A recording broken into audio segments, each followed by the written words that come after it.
Возможно, Гуцул Константинова готовят как один из вариантов на парламентские выборы. Возможно, эти политики нужны для того, чтобы дестабилизировать ситуацию в Молдове через гагаузский регион. Мы не знаем, какие планы у Кремля на Молдову, как она пытается, через какой троянский конь будет использован для того, чтобы дестабилизировать ситуацию в стране. Это может быть Приднестровский регион, мы говорили о том, да, особенно после съезда депутатов в Приднестровье, что это, возможно, в скором времени какая-то сумятица в молдавской политической жизни из-за Приднестровья, поскольку был съезд депутатов, на котором они призвали Россию повлиять, оказать давление на Молдову.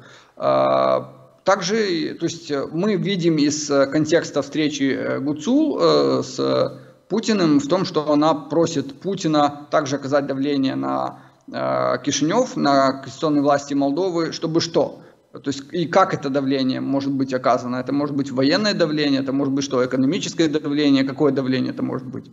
То есть такая коалиция интересно вырисовывается гагаузских политиков и приднестровских властей. То есть это прям так, как будто по нотам все разыграно и в череде какого-то сценария. То есть не исключено, что ситуация может накаляться и пойти по более драматическому пути. Есть даже версии, что там Россия может разморозить приднестровский конфликт. Мы не знаем, что на уме у Кремля, но мы видим, что от Кремля можно, от нынешней власти России можно ждать всего угодно, любых сценариев, самых безумных, как мы видим по двухгодичной войне в Украине.